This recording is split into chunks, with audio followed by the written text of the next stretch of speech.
Hi, I'm Meredith Sue Willis, and I want to thank Commaful for inviting me to say a few things about writing.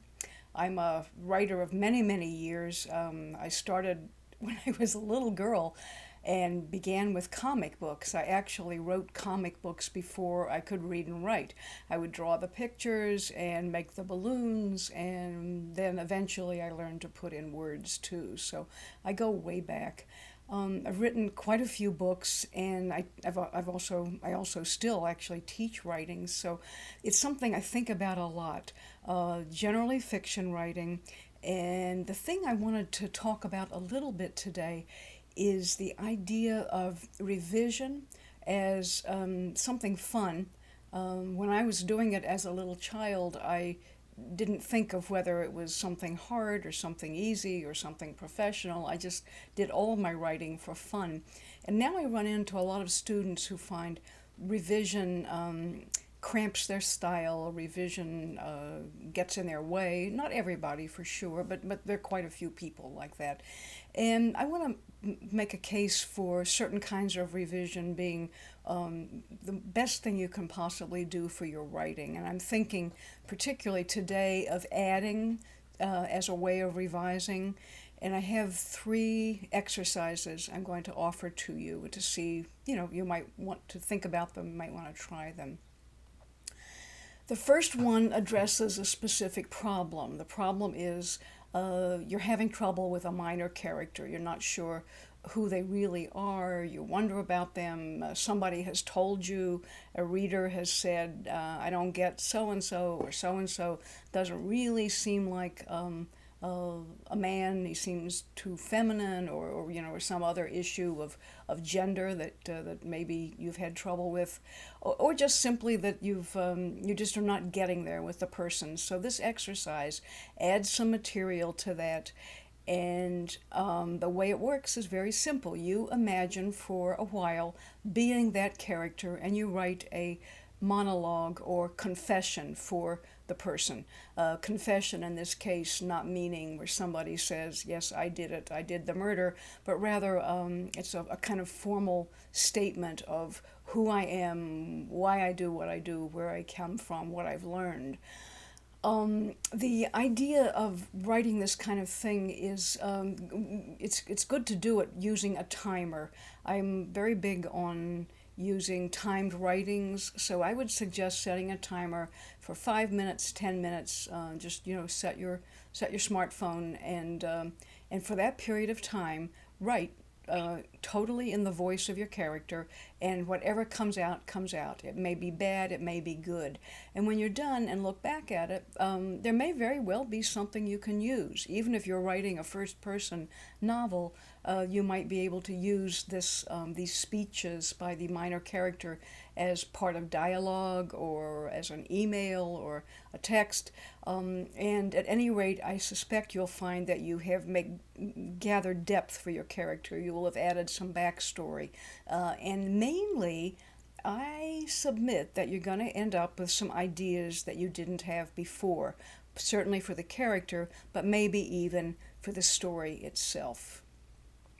Okay, second exercise, and this again is quite concrete, and I call it the silver screen, and it's one that's particularly good when you're working on action. In general, novels and stories are not as good on action as the movies for obvious reasons. Movies move.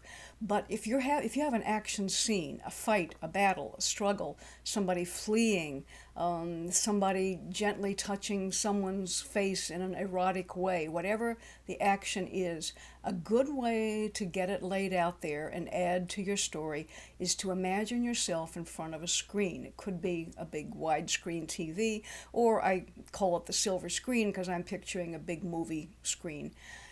And in this exercise, you simply, again, set a timer And for this short period of time, probably 5 minutes, watch the action as if somebody had already filmed it for you. Note if it's being seen up close by one character. Is it a medium shot where you see pretty much from the waist up, or do you see it more of a long shot where you see the people's whole bodies? Note who makes the first move, where they stand in relation to each other.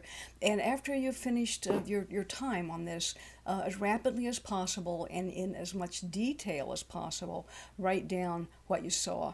And that can become thinned down. I know it will have too many words, but that can become the skeleton for a good action scene. So detail can be very useful in writing, not just in order to write a descriptive passage. Children often think that the teachers want them to be descriptive. 21st century readers are not too big on description, but obviously there has to be a certain amount. And I also think that description is really useful to a writer because it's one way you get into a state where you learn more about your story and go deeper.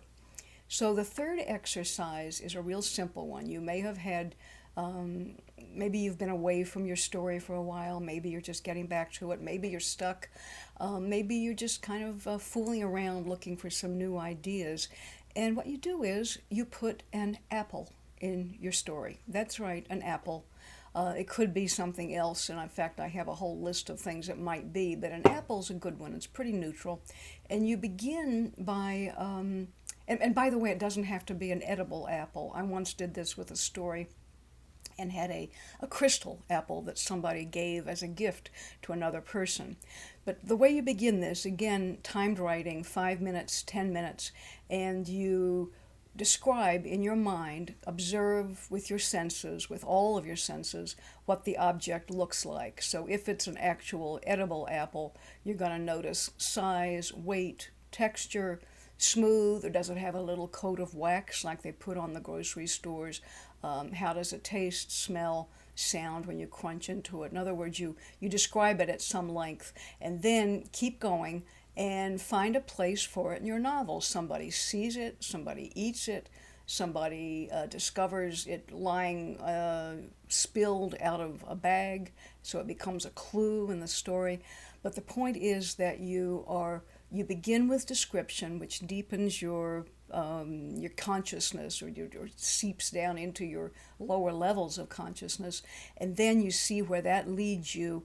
And with a little bit of luck, it will actually lead you to perhaps some new ideas for story, or perhaps just something to add to your story. Those are my 3 suggestions. I've got a lot more. I've written a couple of books about how to write, along with my several novels and books of short stories.